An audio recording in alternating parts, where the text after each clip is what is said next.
नमस्ते दोस्तों। क्या आपने कभी सोचा है कि हम अपने जीवन में कितनी गलतियां करते हैं? कितनी बार हम अपने आप की दूसरों से तुलना करते हैं और उनकी सफलता और खुशी पर जलते हैं? कितनी बार हम अपने आप को अपने लक्ष्य से भटकते हुए पाते हैं और अपने आप को निराश और अकेला महसूस करते हैं? कितनी बार हम अपने आप को बदलने की कोशिश नहीं करते हैं और अपने आप को फिर वही गलतियां दोहराते हुए पाते हैं? कितनी बार हम अपने आप पर विश्वास नहीं करते हैं और अपने आप को कमजोर मानते हैं? अगर आपका इन सवालों का जवाब हां है, तो आपको इस वीडियो को जरूर देखना चाहिए। इस वीडियो में हम एक बौद्ध कहानी सुनाने वाले हैं जो हमें दूसरों के अनुभव से सीखने और जलन से बचने का सबक देगी। यह कहानी हमें यह दिखाएगी कि जलन कैसे हमारे जीवन को परेशानी में डाल सकती है और कैसे एक बौद्ध कहानी के जरिए हम इस समस्या का समाधान पा सकते हैं। इस कहानी में हम एक युवक के जीवन की ओर देखेंगे जिसे अपने दोस्तों की सफलता पर जलन हो जाती है। फिर एक दिन वह एक बौद्ध भिक्षु से मिलता है जो उसे एक ऐसा सबक सिखाता है, ऐसी बातें बताता है जो उसकी जिंदगी बदल देता है। बौद्ध भिक्षु ने उसे एक नया दृष्टिकोण दिया और उसके जीवन में सुख और संतुष्टि का मार्ग दिखाया। तो आइए जानते हैं कि बौद्ध भिक्षु ने उस व्यक्ति को कौन सा सबक सिखाया, ऐसी कौन सी बातें बताई और कैसे उस व्यक्ति ने अपने आप पर विश्वास करना सीखा। तो यह कहानी शुरू होती है एक व्यक्ति से। वह व्यक्ति बहुत दुखी था, बहुत परेशान था। वह एक पहाड़ की चट्टान पर बैठकर रो रहा था। वह व्यक्ति सब कुछ त्याग कर आत्महत्या करने के लिए किसी पहाड़ पर आया था। तभी वहां से एक बौद्ध भिक्षु गुजर रहे थे। उसे रोता देख वह बौद्ध भिक्षु उस व्यक्ति के पास गए और उससे कहने लगे, क्या तुम यहां से कूदकर अपनी जान लेने की सोच रहे हो? वह व्यक्ति कहता है, आपने बिल्कुल ठीक कहा, लेकिन आपको इससे क्या फर्क पड़ता है? मेरा जीवन है, मैं उसके साथ जो चाहूं वह करूं। तभी वह बौद्ध भिक्षु उस व्यक्ति से कहते हैं, तो अभी तक बैठकर रोक रहे हो? अगर तुम्हें यह करना ही है तो यहां पर बैठकर रोने से क्या फायदा?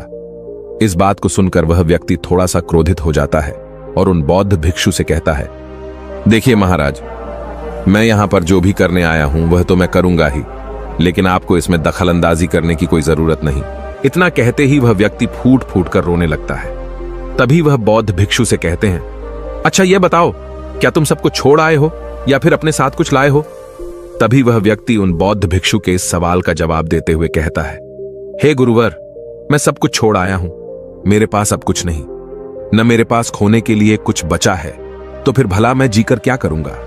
यह सुन वह बौद्ध भिक्षु उस व्यक्ति से कहते हैं, यदि ऐसा है तो तुम अपने सर पर यह बोझ लिए क्यों घूम रहे हो? बौद्ध भिक्षु की इस बात को सुनकर वह व्यक्ति थोड़ा सा आश्चर्यचकित हो जाता है और उन बौद्ध भिक्षु से कहता है, हे गुरुवर, मैं कौन सा बोझ लेकर घूम रहा हूं? मेरे हाथ खाली हैं और मेरे पास कुछ भी नहीं है। तभी वह बौद्ध भिक्षु कहते हैं, तुम्हारी सांसें भी ठीक से नहीं चल रही। तुम यहां पर आए तो हो इस दुनिया को छोड़ने और फूट फूट कर रोए भी जा रहे हो। एक खाली इंसान कभी भी ऐसा नहीं करता जो कंगाल हो चुका हो। जिसके पास और कुछ न बचा हो वह भला क्यों रोएगा?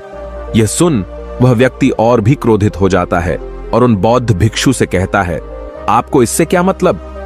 तभी वह बौद्ध भिक्षु उस व्यक्ति से कहते हैं, क्या तुमने कभी अपने अंतर की ओर झांकने की कोशिश की है? तुमने कितना बोझ उठाया हुआ है?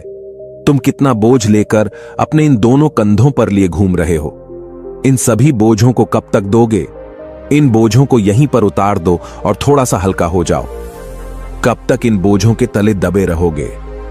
जैसे ही उस व्यक्ति ने उन बौद्ध भिक्षु के मुख से यह सारी बातें सुनी, वह तुरंत ही उनके चरणों में गिर पड़ा और उनसे हाथ जोड़कर कहने लगा, हे गुरुवर, अभी तक मुझे कोई समझ नहीं पाया। यहां से कई लोग आए और गुजर गए, लेकिन किसी ने भी मुझसे यह सब नहीं कहा। आपने तो मेरे मन की बात पढ़ ली, यहां तक कि मेरे घर वाले तक मुझे नहीं समझ पाए, लेकिन आपने एक बार में ही मुझे पूरी तरह से पढ़ लिया। आगे वह व्यक्ति उन बौद्ध भिक्षु से कहता है, क्या आप मेरी इस समस्या का समाधान कर सकते हैं? वह बौद्ध भिक्षु कहते हैं, कहां है समस्या? वह व्यक्ति कहता है कि मेरे घर पर है, आप मेरे साथ चलिए। वह बौद्ध भिक्षु उस व्यक्ति से कहते हैं, नहीं, समस्या तुम्हारे घर पर नहीं है। वह व्यक्ति कहता है, नहीं नहीं गुरुवर, समस्या मेरे घर पर ही है, आप एक बार मेरे साथ चलकर तो देखिए। वह बौद्ध भिक्षु उस व्यक्ति को समझाते हुए कहते हैं, समस्या तुम्हारे घर पर नहीं बल्कि तुम्हारे भीतर है। क्या तुमने कभी अपने भीतर झांकने की कोशिश की है? सारी समस्याएं तुम्हारे भीतर हैं। जब तक तुम उनका समाधान नहीं करोगे तब तक तुम्हें हर जगह हर समय केवल समस्याएं ही नजर आएंगी और यदि समस्या घर पर है तो तुम इस पहाड़ पर क्या कर रहे हो? तुम तो कह रहे थे कि तुमने पीछे सबको छोड़ दिया है, अपना घर, अपना परिवार, अपने सगे संबंधी, और यदि तुमने यह सारी चीजें छोड़ ही दी हैं तो तुम्हारी समस्या भी वहीं पर छूट गई। फिर तुम भला इतने परेशान क्यों हो? उन बौद्ध भिक्षु के मुख से यह सारी बातें सुनकर व्यक्ति कहता है, हे गुरुवर, आप सही कहते हैं। मैं आपकी बातों को समझ पा रहा हूं। कमी तो मेरे अंदर है। मैं किसी काम का नहीं हूं। मैं जब भी कोई काम करने जाता हूं तो सब बिगाड़ देता हूं। मेरे यहां तो सारे काम गड़बड़ हो जाते हैं। मैंने आज तक कोई काम ढंग का नहीं किया। मेरी तो किस्मत ही खराब है। उस व्यक्ति के मुख से ये सारी बातें सुनकर बौद्ध भिक्षु मुस्कुराने लगे और उस व्यक्ति से कहा, अच्छा, तुम्हें लगता है कि तुम्हारी किस्मत खराब है, तो मुझे यह बताओ कि क्या खराबी है तुम्हारी किस्मत में।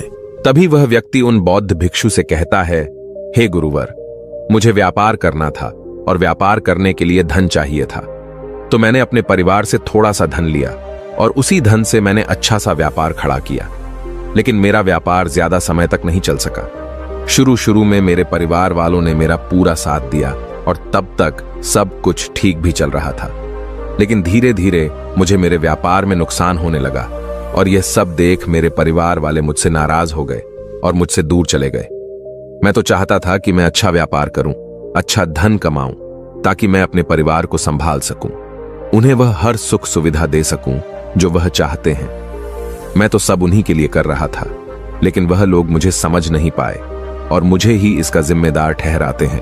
और मुझे भी यही लगता है कि मैंने गलत किया, क्योंकि मेरा भी एक मित्र है और उसने भी मेरे साथ में ही व्यापार शुरू किया था। लेकिन उसका देखो, उसका व्यापार बहुत अच्छा चल रहा है। वह जब भी मेरे घर आता है तो अपने अच्छे व्यापार की बातें अवश्य बताता है।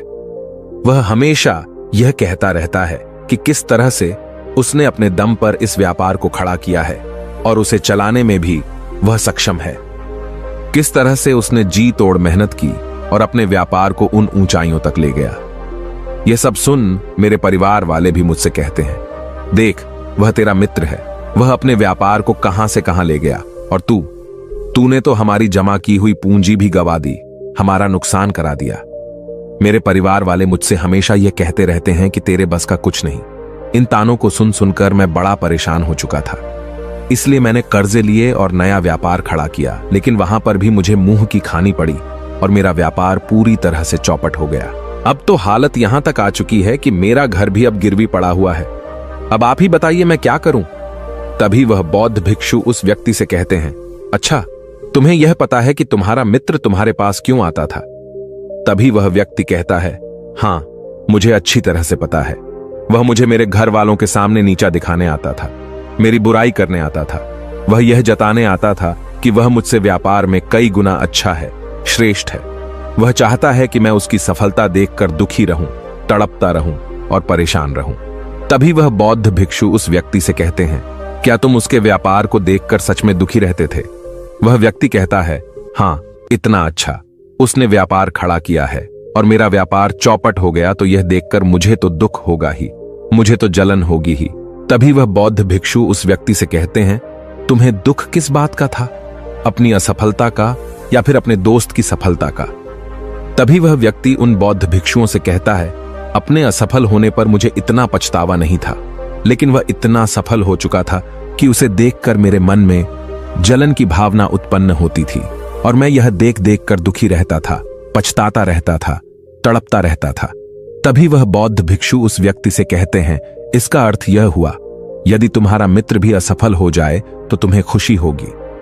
तो वह व्यक्ति कहता है, हां, मुझे बड़ी खुशी होगी अगर वह असफल हो जाए, उसका व्यापार चौपट हो जाए।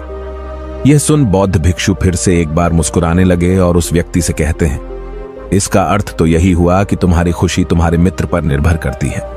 यदि वह चाहे तो तुम्हें खुश कर दे और यदि वह चाहे तो तुम्हें दुखी कर दे, क्योंकि तुम खुद से न तो खुश हो सकते हो और न ही दुखी। तुम तो अपने मित्र के गुलाम बनकर रह चुके हो और अगर यही बात है तो तुम्हारी समस्या का कोई समाधान नहीं है, क्योंकि तुम्हारी खुशियां और तुम्हारी तकलीफें, दुख, ये सब दूसरों के व्यवहार पर निर्भर करती हैं। तुम्हारे कर्मों से तो तुम्हारा कुछ हुआ नहीं, न तो तुम अपने कर्मों से खुश हो सके और न ही दुखी। ये तुम्हारी समस्या का मैं कोई समाधान नहीं कर सकता। तभी वह व्यक्ति उन बौद्ध भिक्षु से कहता है, हे गुरुवर, ऐसा मत कहिए, मुझे आपसे बहुत आशा है। क्योंकि आप ही वह हैं जिसने मेरे अंदर की तकलीफों को पढ़ा है, उसे जाना है, उसे समझा है। आपसे मैं विनती करता हूं कि मेरी इस समस्या का समाधान मुझे बताइए। तभी वह बौद्ध भिक्षु उस व्यक्ति से कहते हैं, जब हम दूसरों से आशा बांध लेते हैं तब हम दूसरों पर पूरी तरह से निर्भर हो जाते हैं। अगर मैं तुम्हें कोई भी रास्ता न बताऊं, मैं तुम्हें तुम्हारी समस्या का समाधान न दूं, तो तुम इसी तरह से दुखी रहोगे, रोते रहोगे, बिलखते रहोगे। और अगर मैं तुम्हें कोई रास्ता बता दूं, मैं तुम्हें कोई समाधान बता ही दूं, तो हो सकता है कि तुम्हें कुछ मिल जाए। लेकिन एक बात याद रखना कि जो तुम्हारा मित्र तुम्हारे घर पर आता है, यह तुम्हें बताने के लिए कि किस तरह से उसने व्यापार में वृद्धि की, किस तरह से उसने कड़ी मेहनत की, जो तुम्हें दुखी करने आता है। लेकिन वह बात तो सच्ची ही कह रहा है कि किस तरह से उसने अपने जीवन में संघर्ष किया और उस मुकाम तक पहुंचा है। तो उसने अपने अनुभव की ही बात तुम्हें बताई। अब चाहो तो तुम उस अनुभव का इस्तेमाल कर सकते हो, या फिर उस अनुभव को तुम व्यर्थ ही जाने दे सकते हो और अपने मन में जलन जैसे भाव उत्पन्न कर सकते हो। समझदारी इसी में है कि जब वह तुम्हें अपने अनुभव के बारे बता रहा है कि किस तरह से उसने संघर्ष किया है अपने जीवन में, अपने व्यापार को उस ऊंचाइयों तक पहुंचाने के लिए, तो तुम अपनी बुद्धि का इस्तेमाल करो और उसके अनुभव के ज्ञान का इस्तेमाल करो। तुम्हें तो खुश होना चाहिए कि तुम्हें जो अनुभव चाहिए था वह तुम्हें बिना मांगे तुम्हारे मित्र से मिल रहा है, और इस पर तो तुम्हें अपने मित्र का आभार व्यक्त करना चाहिए, क्योंकि घर बैठे बैठे तुम्हें वह अनुभव प्राप्त हो रहा है जो तुम अपने जीवन से प्राप्त नहीं कर सके। इसलिए आगे बढ़ो, संघर्ष करो, उस अनुभव का इस्तेमाल करो और हार मत मानो, क्योंकि समय की एक खूबी है, वह चाहे कैसा भी हो वह बदल जरूर जाता है। इसलिए समय चाहे जैसा भी हो, अच्छा या बुरा, दोनों का गुजरना तय है। लेकिन सबसे जरूरी यहां पर समझने वाली बात यह है कि इन दोनों वक्त को देखने के लिए तुम्हारा जीवित रहना आवश्यक है, और जब तुम्हारा अच्छा वक्त शुरू होगा, तुम अपने संघर्ष से अपने व्यापार को खड़ा करोगे और अपने व्यापार को उन ऊंचाइयों तक ले जाओगे। तब वही तुम्हारे मित्र अपनी सफलताओं की नहीं बल्कि असफलताओं की गाथा गाएंगे, ताकि तुम उन्हीं की तरह कोई गलत निर्णय लो और तुम उन्हीं की तरह बर्बाद हो जाओ। तो यहां पर तुम्हें अपनी बुद्धि का इस्तेमाल करना होगा। तुम्हें उनकी बातों पर ध्यान न दे करके बल्कि अपनी बुद्धि का प्रयोग करना होगा, क्योंकि उस समय वह तुम्हें सुखी नहीं बल्कि दुखी करने आएंगे, क्योंकि उसे भी तुम्हें दुखी देखकर उतना ही मजा आएगा जितना कि तुम्हें उसे दुखी देखकर आएगा।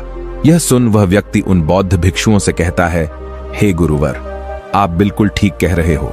मेरे जीवन को मैं नहीं चला रहा, बल्कि मेरे सगे संबंधी और मित्र चला रहे हैं, जो मेरे जीवन में सुख और दुख भरे जा रहे हैं। लेकिन मेरा यहां पर एक प्रश्न है। जब मैंने व्यापार खड़ा किया था तो मेरा उद्देश्य यही था कि मैं अपने परिवार को सुखी रख सकूं, उन्हें वह सुख सुविधाएं दे सकूं। तो क्या अपने परिवार के लिए सोचना गलत है? मैं तो अपने परिवार के लिए ही सब कुछ कर रहा था, लेकिन व्यापार में नुकसान होने के बाद वह परिवार भी मुझे छोड़ गया। इस पर बौद्ध भिक्षु मुस्कुराने लगे। तभी वह व्यक्ति कहता है, अब इसमें मुस्कुराने वाली बात क्या है? क्या मैंने कोई गलत प्रश्न पूछ लिया? तभी वह बौद्ध भिक्षु कहते हैं, नहीं, हर व्यक्ति यह चाहता है कि कोई उसकी गलती पर उसे सांत्वना दे, और तुम भी वही चाहते हो। हर कोई यही चाहता है कि जब वो कुछ करें तो उनकी प्रशंसा की जाए, और जब हमें प्रशंसा नहीं मिलती तो हमें भीतर ही भीतर बड़ा दुख होता है। हमारे मन को एक ठेस पहुंचती है, और तब हमारे मन में यह भाव उत्पन्न होने लगता है कि इस दुनिया में सभी मतलबी हैं, सभी अपने मतलब के लिए जीते हैं, सभी अपने मतलब के लिए काम करते हैं, और सभी हमारे साथ अपने मतलब के लिए ही रहते हैं। लेकिन अगर तुम किसी को अपना परिवार मानते भी हो और अपने परिवार के लिए कुछ करना चाहते हो, तो फिर तुम्हें ऐसा क्यों लगता है कि तुम दूसरों के लिए कर रहे हो? तुम तो अपने लिए ही कर रहे हो ना। अगर तुम्हें लगा कि तुम दूसरों के लिए कर रहे हो तो तुम जीवन भर दुखी ही रहोगे, और जब तुम्हें लगेगा कि तुम अपने लिए कर रहे हो तब तुम्हें एक अजीब खुशी प्राप्त होगी और तुम हमेशा खुश रहोगे। और जब तुम अपने कार्यों को बेहतर से और बेहतरीन करने में लगे रहोगे तो तुम्हें किसी की सांत्वना की भी कोई जरूरत नहीं पड़ेगी। तभी वह व्यक्ति उन बौद्ध भिक्षुओं से कहता है, हे गुरुवर, मुझे आपकी बात समझ में आ गई।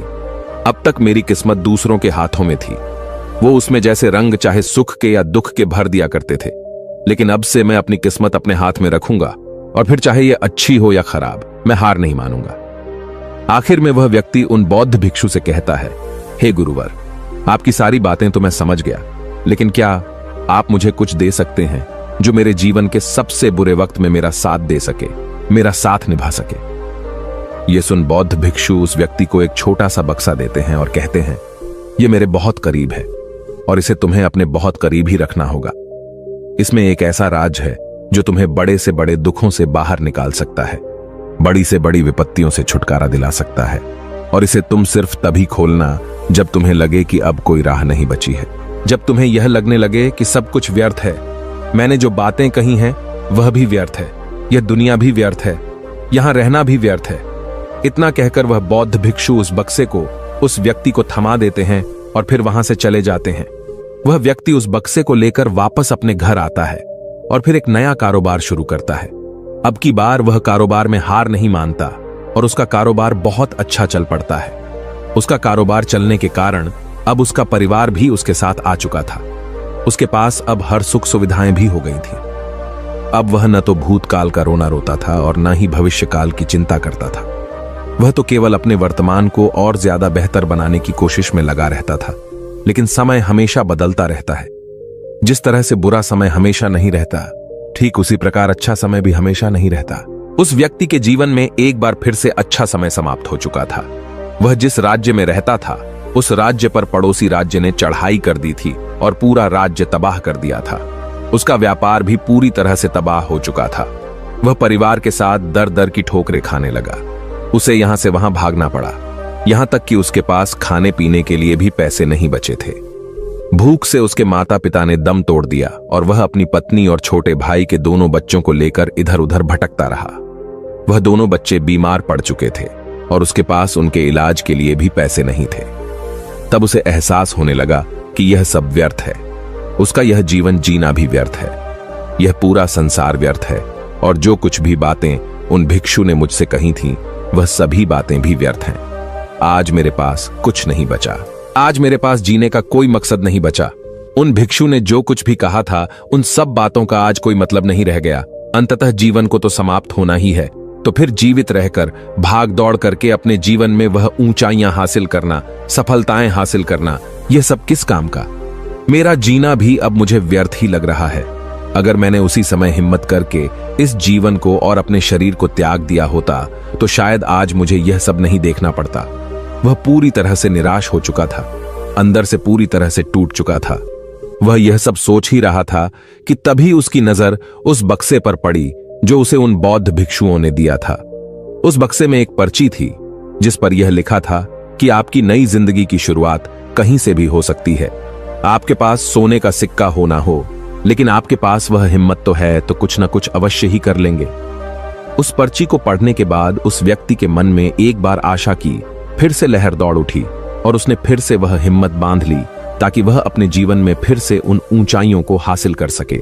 यह एक प्रेरक कहानी है जो हमें यह सिखाती है कि जीवन में कभी भी हार नहीं माननी चाहिए, चाहे कितनी भी कठिन परिस्थिति क्यों ना आ जाए। जीवन में कई बार ऐसे मौके आते हैं जब हम निराश हो जाते हैं और हमें लगता है कि अब हमारे जीवन का कोई मकसद नहीं बचा है। लेकिन ऐसे समय में हमें यह याद रखना चाहिए कि जीवन में कभी भी सब कुछ खत्म नहीं होता, हमेशा एक नई शुरुआत की संभावना होती है। इस कहानी में व्यक्ति को अपने जीवन में कई तरह की चुनौतियों का सामना करना पड़ता है। वह कई बार असफल होता है और निराश हो जाता है, लेकिन वह अपने जीवन में फिर से ऊंचाइयों को हासिल करने के लिए हिम्मत नहीं हारता। यह कहानी हमें यह सिखाती है कि हमें कभी भी हार नहीं माननी चाहिए, चाहे कितनी भी कठिन परिस्थिति क्यों ना आ जाए। हमें अपनी हिम्मत को कभी नहीं खोना चाहिए। अगर हम हिम्मत नहीं हारते हैं तो हम अपने जीवन में कुछ भी हासिल कर सकते हैं। दोस्तों, आपने आज के इस वीडियो से क्या सीखा वह मुझे आप कमेंट में बता सकते हैं। इसी के साथ में उम्मीद है कि आपको आज की वीडियो पसंद आई होगी, तो इस वीडियो को उस इंसान को शेयर करें जिससे यह कहानी सुनने की जरूरत है, और उसी के ठीक बाद चैनल को सब्सक्राइब करें। तो चलिए फिर मिलते हैं ऐसी एक और नई वीडियो में एक नए मैसेज के साथ। तब तक के लिए अपना ख्याल रखें। धन्यवाद और नमो बुद्धाय।